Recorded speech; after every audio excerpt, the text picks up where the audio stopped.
Muito boa noite, como é bom estar de volta, vocês não sabem o prazer e a alegria que é estar de volta. Já comecei com o meu cabelo revoltado aqui do lado, né? Mal me dei conta que ele já está espinafrado. Como é bom reencontrá-los nesta noite de quarta-feira. Quero começar esse encontro pedindo desculpas pela minha ausência na semana passada. Como de costume, a Luana esteve aqui maravilhosamente cumprindo a função hercúlea de liderar a aula de redação. Tive um problema de sinusite aguda e só pra quem tem sinusite sabe, né? Só quem viveu sabe como a gente fica congestionado e como é difícil conseguir falar até mesmo. Então peço desculpas pra vocês em função disso, tá? Já estou tomando meus remedinhos lá, meu antibiótico. Espero que daqui pra frente o meu sistema imunológico ele se reestabeleça, certo? Quero deixar um beijo aqui a todos que me acompanham na noite de hoje. João Vitor, Áquila, Larissa, Yasmin, Natália, Alane, Álvaro, Adila, João, enfim, uma galera que como de costume está brilhantando aqui a minha noite. Hoje, como de costume, nós temos uma aula super importante. Eu sempre falo isso antes de iniciar a minha aula porque eu não sou otário, não é mesmo? Tô fazendo aqui uma propaganda porque a propaganda é a alma do negócio. Veja o título da nossa aula, Debate Possíveis Temas Ambientais. Vamos dar início hoje a uma sequência de aulas que eu amo dar, que são as aulas em que a gente consegue estabelecer um diálogo direto com você que está aí me assistindo. Como é bom poder debater numa aula de redação. Talvez essa seja a grande razão que tenha me levado a ser professor de redação. A possibilidade que o professor de redação tem de debater assuntos que são importantes para a nossa sociedade. Hoje, no nosso primeiro debate, nós vamos falar sobre questões ambientais. Quando eu olho para trás e eu observo o que já caiu no Enem em anos anteriores, veja, eu coloquei aqui para vocês do ano de 2005 até 2020, tá? Vale lembrar que o Enem, ele existe desde 1998, então há mais temas para cima, e eu não coloquei o tema de 2021 por se tratar do tema mais recente, então eu imagino que muitos de vocês se lembrarão do tema que caiu no ano passado, que foi sobre registro civil, né? O fato de alguns brasileiros não conseguirem se registrar de um modo civil. Então eu tenho um corte, ou melhor, um recorte aqui bastante expressivo de temas que já caíram em outros anos. Eu tenho o trabalho infantil, transformação da leitura, o desafio de se conviver com as diferenças, valorização do idoso, viver em rede no século XXI, efeitos da implantação da lei seca, enfim. Eu não vou fazer aqui a leitura de tudo, porque você vai morrer de tédio e eu também. Por que eu estou trazendo esse recorte para dar início à nossa aula? Porque quando eu olho para os temas que já caíram no Enem, eu percebo que somente em 2008 é que teve um tema que esbarrasse mais proximamente da questão ambiental. Reparem, como preservar a Amazônia, ou melhor, como preservar a floresta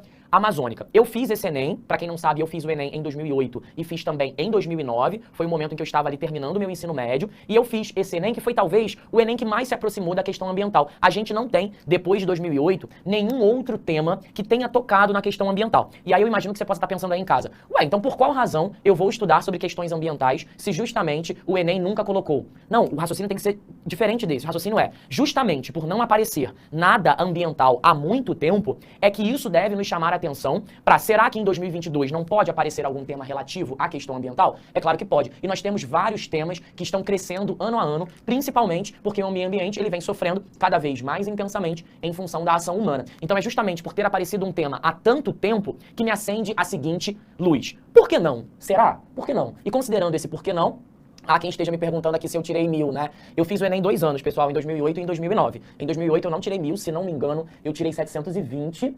E em 2008, né? Em 2009, sim, eu tirei 1000, tá? Mas eu não tô falando isso que é pra me sentir a última Coca-Cola do deserto, não. Até porque na época, em 2009, era mais comum que as pessoas tirassem a nota 1000. Hoje em dia, é bem menos comum, né? No ano passado, nós tivemos apenas 22 alunos que tiraram a nota 1000.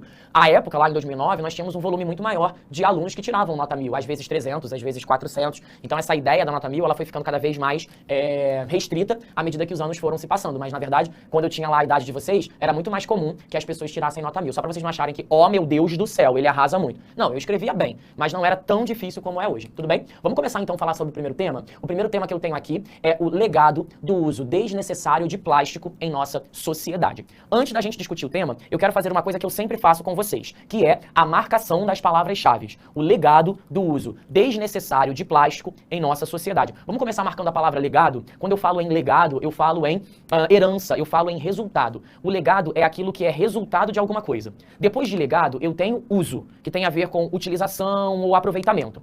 Quando eu falo em desnecessário, é porque esse uso de plástico, ele não serve só para aquilo que é fundamental. É porque esse uso de plástico, ele é utilizado, ou melhor, o plástico, ele é utilizado para muitas vezes embalar coisas supérfluas ou mesmo a gente sequer precisaria dele, mas a gente faz uso dele mesmo assim, certo?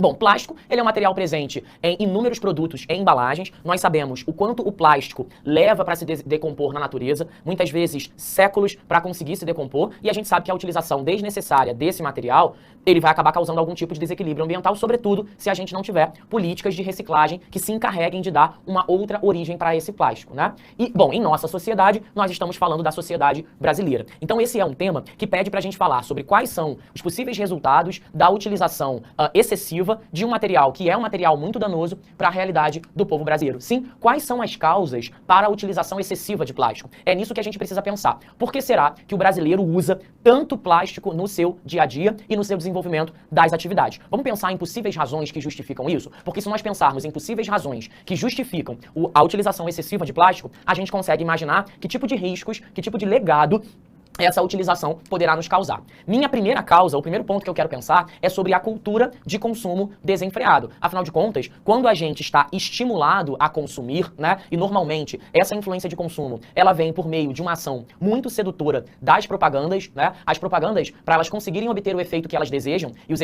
efeito que ela deseja no geral tem a ver com despertar o desejo da compra, as propagandas, elas associam a felicidade ao consumo, né? Ao associar felicidade ao consumo, elas fazem com que o público consumidor compre na crença equivocada de que estarão, de alguma forma, sendo mais felizes. No entanto, muitas vezes, mesmo depois de comprar, aquela sensação de felicidade, ela é apenas momentânea e ela dura só o tempo daquele produto quebrar. E aí aquele produto, aliás, às vezes ele nem quebra, né? Ele continua lá, mas você começa a direcionar o seu desejo em outra direção. Não acredita que as propagandas associam felicidade ao consumo? Dá uma olhadinha aqui na propaganda da Coca-Cola, do Habib's, da Que Bom e qual é o outro?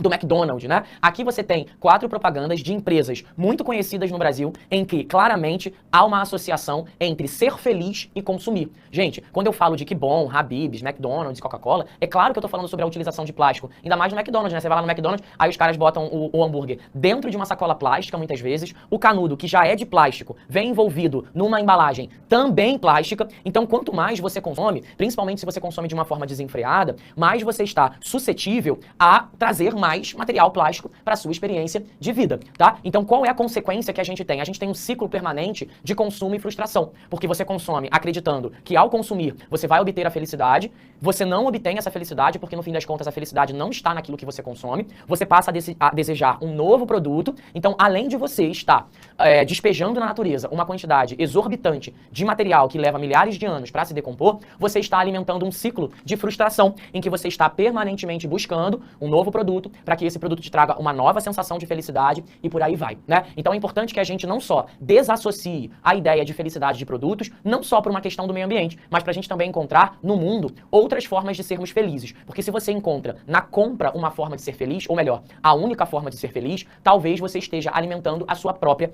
frustração. Qual é uma outra razão para essa utilização excessiva de plástico? Nós somos muito imediatistas e egoístas, né? Nós temos certa dificuldade em desenvolvermos uma consciência ambiental a longo prazo. Então, muitas pessoas, elas vivem o tempo do presente, elas se importam consigo. Ou seja, se você é uma pessoa que tem dificuldade em pensar que tipos de malefícios o uso do plástico hoje pode causar para as futuras gerações, então você é uma pessoa que normalmente vai utilizar mesmo os recursos sem muita preocupação. Bom, eu tô vivo, tô aqui, tô existindo, né? Que me interessa que o meu filho, que o meu neto ou que o meu bisneto não vai ter um mundo mais equilibrado. Há pessoas que têm dificuldades mesmo, seja porque são genuinamente ignorantes, seja porque são deliberadamente mal intencionadas. Então há pessoas que precisam ser alertadas sobre o risco da utilização do plástico. Já outras, elas sabem desses riscos, elas só não se importam. Talvez nesse caso seja necessário sensibilizá-las em alguma direção, né, para que elas possam finalmente perceber que o homem, como diria Aristóteles, é um animal político. E como um animal político, nós vivemos em coletividade, né? Viver em coletividade, estabelecer relação social é algo prototípico do homem. Então, quando você, brasileiro, brasileira, indivíduo, cidadão, se despreocupa com o bem-estar das próximas gerações, você está provando a sua incapacidade de ser um animal político, porque você está pensando mais nos seus direitos e menos nos seus deveres, tá? Qual é a consequência disso? Reparem o que eu trouxe aqui.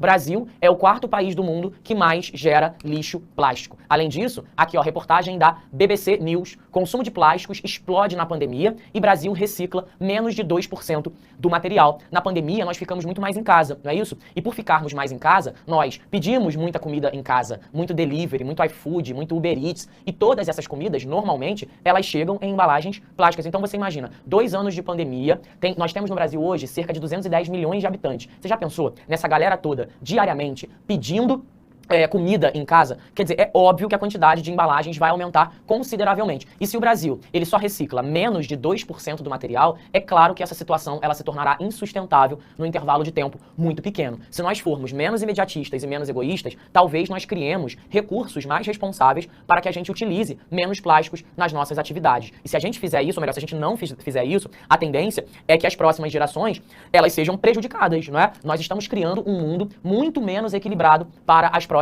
gerações. Então você que pensa em ter filho, em ter neto, aliás, mesmo você que não pensa em ter filho, em ter netos, é interessante que a gente pense no próximo, né? Ter um mínimo de empatia. A gente lota as redes sociais com a ideia de empatia, gratidão, gratiluz, saudação ao sol. Mas será que a gente faz essa empatia no nosso dia a dia? Ou você é o tipo de pessoa que se entope de consumo, produz muito lixo e se despreocupa em relação a esse descarte, né? Porque só a empatia das redes sociais talvez seja uma hipocrisia, não é mesmo? Tô falando besteira ou tá certo? O que mais que estão perguntando aqui? João Vitor pergunta: as causas podem ser sempre utilizadas como argumentos 1 e 2? Sim, João Vitor, podem ser utilizadas. Inclusive, a recomendação que eu faço desde o início do ano é exatamente essa: que cada uma das causas esteja justamente em um dos desenvolvimentos. Beleza? Joia ou não joia?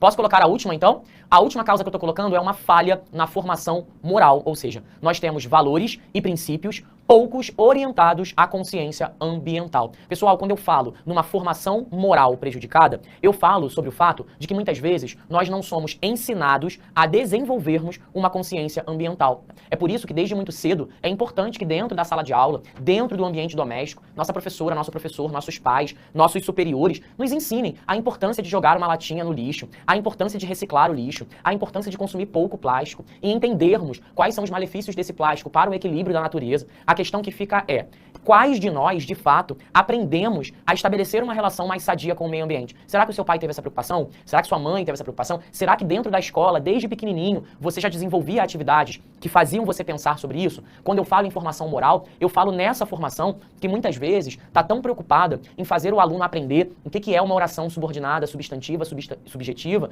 mas não está preocupada em fazer aquele aluno a ser de fato um cidadão, a declarar o imposto de renda, a dar um bom dia, uma boa tarde para o porteiro ou para o empregado, né? A saber se comportar diante da sociedade, a pedir obrigado, com licença, tudo bem, enfim, a ser de fato um cidadão, né? Porque ser cidadão a gente aprende no dia a dia com esse tipo de atividade. Então, se a sua formação educacional dentro da sala de aula ou dentro do ambiente da família, ela é muito mais um ensino voltado para um conhecimento que se supõe utilitarista, talvez você seja uma pessoa muito preparada para o vestibular, mas completamente despreparada para viver em sociedade, né? Uma pessoa que não é capaz de entender a gravidade das suas ações. Quando você pega uma garrafa PET e vai lá e joga num rio, talvez você não consiga entender o desdobramento daquela garrafa, mas hoje a gente está aqui para entender que essa garrafa, ela não vai sumir, né? Ela não vai ser pulverizada. Thanos não vai vir e vai excluí-la do universo. Ela vai continuar ali existindo, se bobear, ela vai existir até mesmo depois da sua morte. Então é bom que a gente comece a entender como as nossas ações individuais reverberam no coletivo. É uma pena que, no geral, essa consciência ambiental ela não é aprendida, tampouco estimulada por familiares e por professores, né? Se cesse, mas não esse, mas se cesse, talvez nós tivéssemos um Brasil mais preocupado com esse equilíbrio. Se a gente não tiver, qual é a consequência? A consequência é que a gente tem uma população despreocupada com as pautas e os debates ambientais.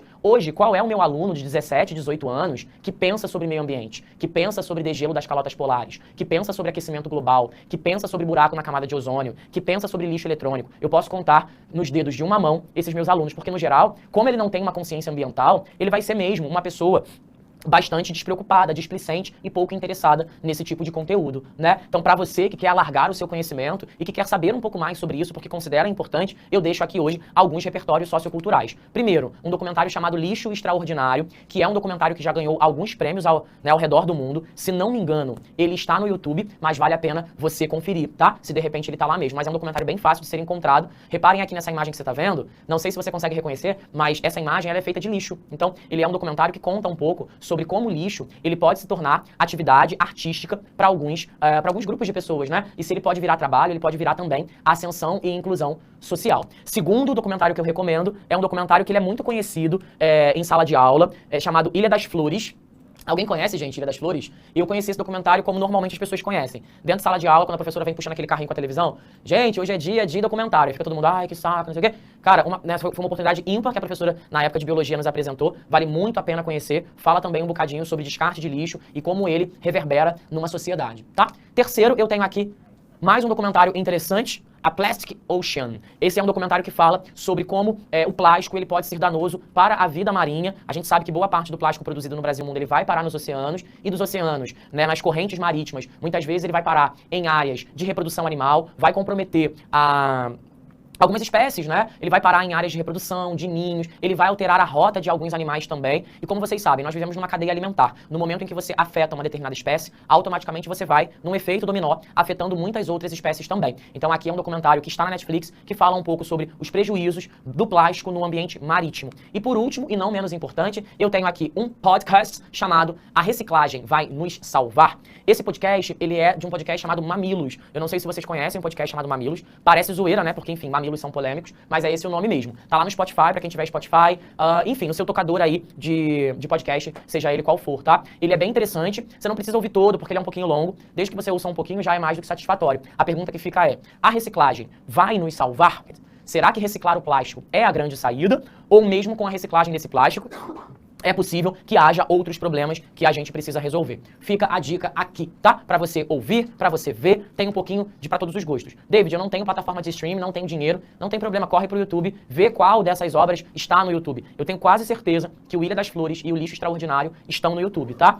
Esse aqui não, esse aqui, se não me engano, só na Netflix mesmo e aqui no seu tocador de podcast, seja ele qual for. Vamos dar uma olhadinha agora num parágrafo feito para esse tema? Olha aqui o que o aluno construiu. O aluno diz a seguinte tese: o uso excessivo de plástico pode causar um legado negativo em função da associação entre consumo e felicidade e do egoísmo do brasileiro. Reparem que eu identifiquei em marrom os dois argumentos sobre os quais o aluno vai falar. Num primeiro momento, o aluno vai falar sobre associar consumo e felicidade, e num segundo momento, o egoísmo do brasileiro. Então são dois argumentos super possíveis, né? Inclusive, eu acabei de comentar sobre esses dois argumentos. Num primeiro momento, ele diz: nota-se que as propagandas exercem uma ação nociva quanto ao problema. Sim, porque se as propagandas associam sedutoramente felicidade a consumo, ela está estimulando que você compre mais. E ao comprar mais, mais plástico no mundo. Segunda ideia. Ademais, é possível afirmar que a incapacidade do brasileiro de pensar coletivamente revela uma outra face da questão. Então aqui eu tenho um esqueletinho, ó, mel na chupeta, porque ele tem a tese, essa tese se divide em duas partes e cada uma dessas partes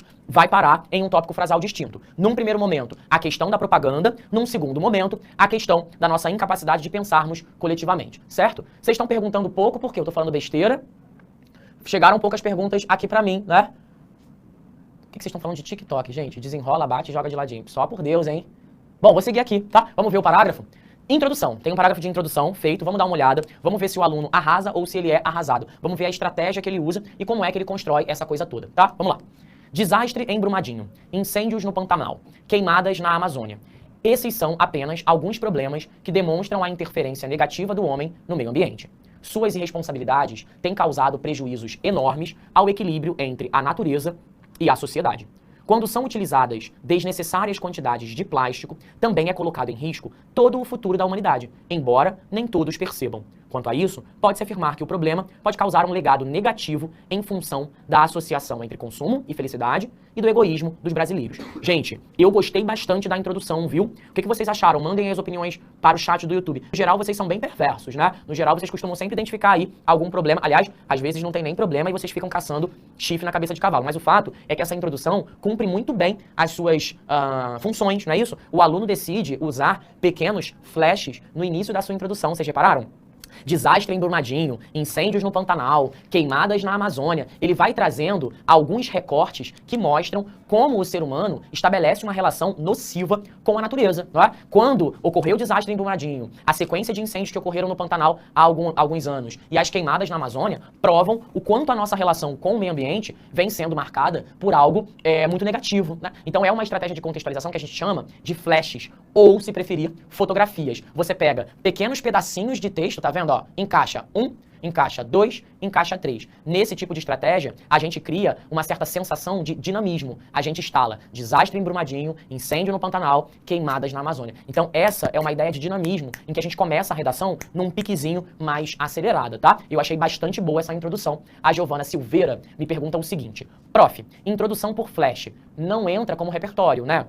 Não. Em tese, não. Mas vamos imaginar que em vez de colocar esses flashes, você, sei lá, você pode colocar flashes para falar sobre Covid-19 e aí você vai fazer flashes relativos à revolta da vacina. Não sei se você já estudou isso em sala, Giovana, mas muitos de vocês devem se lembrar da revolta da vacina. Aí você pode colocar 3 flashes que tenham a ver com a revolta da vacina, tá? De repente, revolta popular, negação à vacina. Então você pode colocar flashes históricos. Essa é uma maneira de você aproveitar um repertório na hora de colocar os flashes. É uma sugestão, você não precisa fazer isso. Mas se a ideia é fazer com que os flashes eles entrem como repertório, talvez possa ser uma boa alternativa. Joia?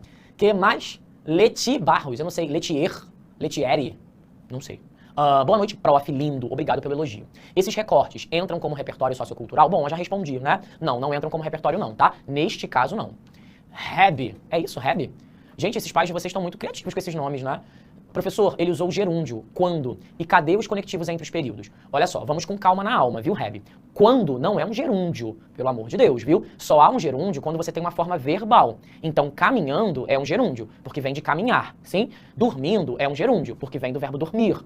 Estudando é um gerúndio, porque vem do verbo estudar, certo? Quando não é um gerúndio, quando é uma conjunção que não vem de verbo nenhum, já que não existe o verbo quandar, beleza? E outra coisa, Reb, mesmo que cesse, mas não S, certo? Mesmo que cesse um gerúndio, não há problema nenhum usar o gerúndio, desde que ele seja utilizado com talento e proficiência. Então você não precisa ficar com medo de usar o gerúndio. O gerúndio ele é um formato verbal, assim como o infinitivo é, e assim também como o particípio também é. Você só não pode usá-lo com excesso, e isso vale para qualquer coisa na redação. Agora, com relação aos conectivos a que você se refere, realmente, o aluno ele peca por não utilizar conectivos, mas essa não é a nossa preocupação hoje, sim? Eu não estou preocupado com coesão hoje. Minha preocupação é em relação à introdução, tá? E veja, mesmo não usando conectivo, o aluno ele usa elementos de coesão. Não confunda, tá, Rabi? Um pouquinho de macarrão com um pouquinho de macarrinho. Porque veja, uma coisa é não usar conectivo.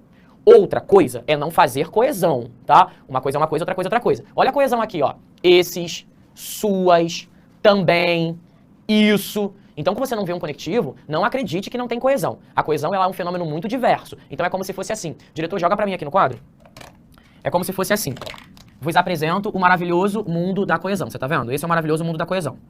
Coesão pessoal, pessoal, coesão. Dentro da coesão, eu tenho uma galera chamada conectivo, sim? É uma galera conhecida, famosa, vocês se lembram delas, tá vendo? Conjunto e subconjunto, aproveitando aí os seus conhecimentos da matemática. Você tá vendo o que eu tô querendo dizer com isso, Rabi? Que os conectivos, eles estão dentro da coesão. Mas você repara que existe ainda um maravilhoso mundo que você tá ignorando? Tá vendo aqui? Há muitos outros mecanismos coesivos que não os conectivos, tá? Aí aqui estão os numerais, aqui estão os artigos, aqui estão os pronomes possessivos, aqui estão os pronomes oblíquos, aqui estão os pronomes do caso reto, aqui estão as elipses. Tá vendo quanta coisa tem? Tá tudo aqui, ó.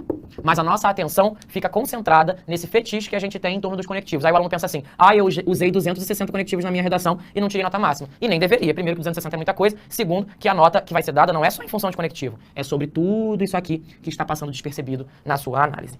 Muito que bem ou muito que não bem? Voltando pra cá. Cadê meu passador, meu Deus? Tem mais perguntas? Deixa eu botar os meus óculos. Danone é ótimo. Professor, por conta da polêmica do Monark, será que tem chance de ter o tema sobre guerra do nazismo? Eu acho pouquíssimo provável, para não dizer impossível, tá? O Danone, ter um tipo de tema como esse. Júlia, David, esses temas estão na plataforma para podermos redigir? É uma belíssima pergunta para a qual eu não tenho resposta, mas pode mandar para o Fale Conosco que a gente verifica se tem, tá? Se não tiver, a gente providencia.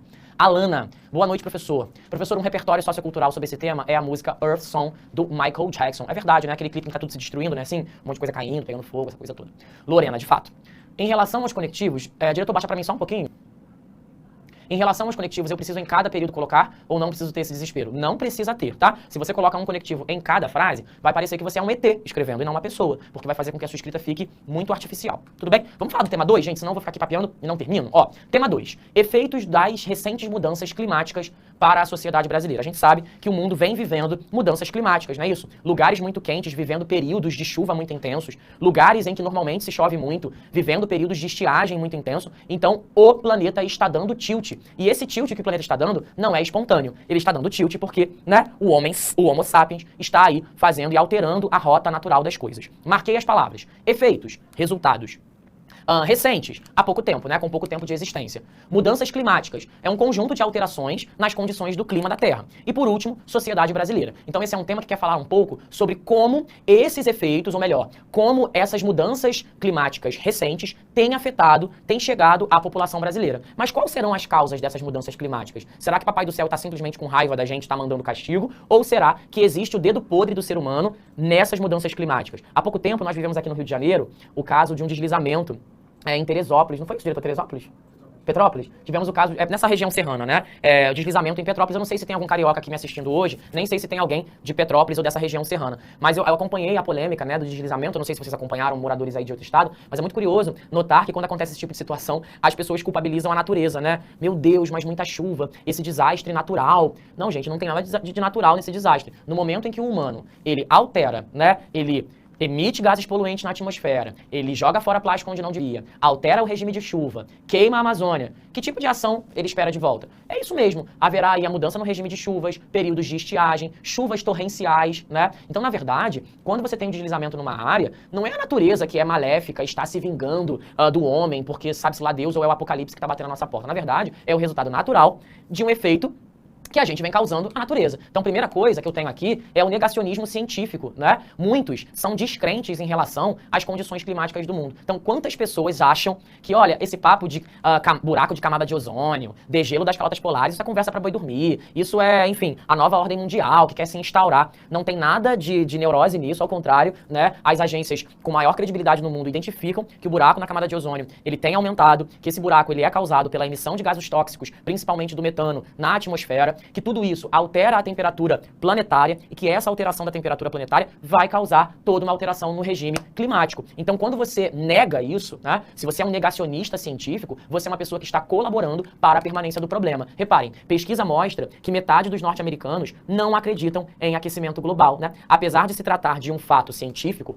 comprovado, calculável e que já afeta nossas vidas, mais da metade da população americana simplesmente não acredita que o aquecimento global existe. Uma nova pesquisa mostra que somente 45% da população dos Estados Unidos acredita que o aquecimento global pode significar uma ameaça em seu tempo de vida e 43% se importam de fato com o tema. Então, quando você tem aí uma população que, em tese, é tão bem informada como a norte-americana, que nega essas alterações, elas estão prestando um desserviço à humanidade. Porque se a gente nega, a gente não faz nada a respeito, né? A consequência é a deslegitimação do debate climático. A gente não pauta, a gente não fala sobre, porque as pessoas acreditam que isso é uma grande conspiração mundial. Segunda causa, a busca desenfreada pelo lucro. Claro, hoje o que a gente tem principalmente no Brasil é principalmente o agronegócio ocupando lugares de vegetação nativa. E quando você ocupa os lugares de vegetação nativa, principalmente para você produzir monocultura, né? As monoculturas, elas normalmente envolvem a completa destruição daquela área para a produção de soja, para a produção de cereais, que muitas vezes não vão nem mesmo alimentar os humanos, vão alimentar cabeças de gado, que por sua vez vão alimentar seres humanos. Então, a destruição de grandes extensões da Amazônia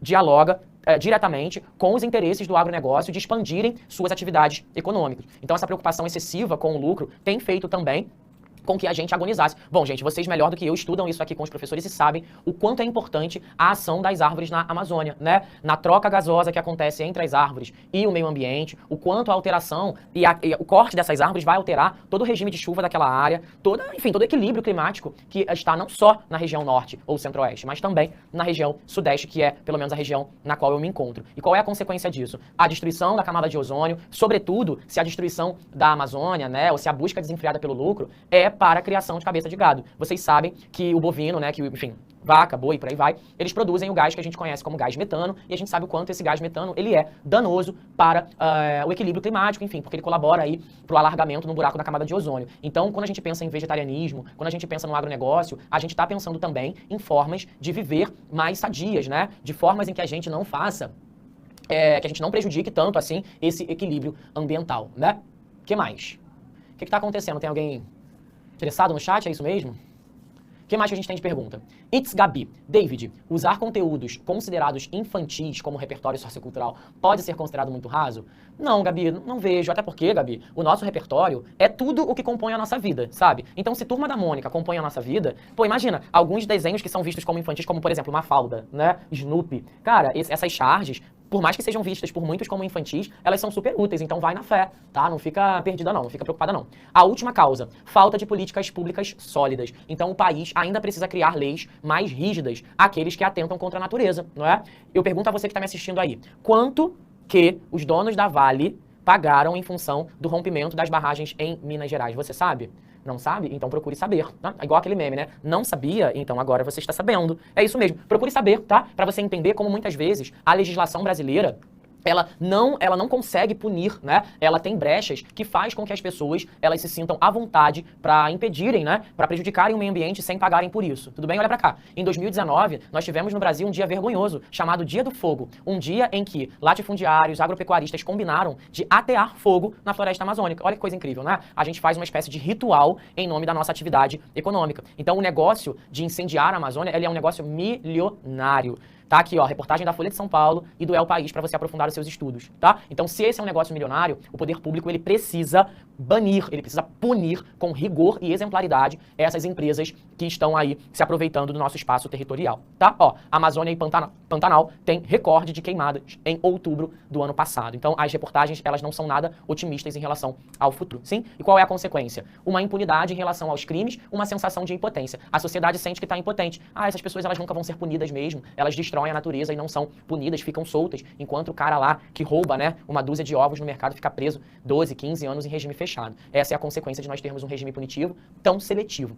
Vou deixar alguns repertórios, se vocês quiserem aprofundar os seus conhecimentos. O primeiro, ele se chama Uma Verdade Inconveniente, que está presente lá na Netflix, para quem quiser ver. Fala um pouco sobre emissão de gases tóxicos na natureza. Um segundo, que fala sobre vegetarianismo. Eu não sou vegetariano, antes que alguém pergunte, mas eu me interesso muito pelo assunto e procuro reduzir, na medida do possível, o meu consumo de carne. Se chama Cowspiracy. Ele é um documentário que tem como diretor executivo Leonardo DiCaprio, que é um cara que está sempre aí envolvido em algumas questões relativas ao meio ambiente. E para quem não conhece, está aqui a Greta Thunberg, né? Que é uma ativista aí que ganhou muita notoriedade nos últimos anos, principalmente no seu debate bem acalorado com o ex-presidente dos Estados Unidos, Donald Trump. Então acho que é uma pessoa que você também merece, aliás, uma pessoa que merece ser ouvida. Você pode ouvir e pode não gostar, você pode dizer, olha, discordo, não acho, penso diferente. Mas a gente só pode opinar sobre aquilo que a gente conhece, né? Se a gente não conhece, fica difícil opinar e ouvir, tá bom? Gente, vou ficando por aqui porque eu já passei 4 minutos, daqui a pouco alguém bate a porta e me expulsa na base do tapa. Quero agradecer a vocês pela presença. Como de costume, vocês foram maravilhosos com as participações.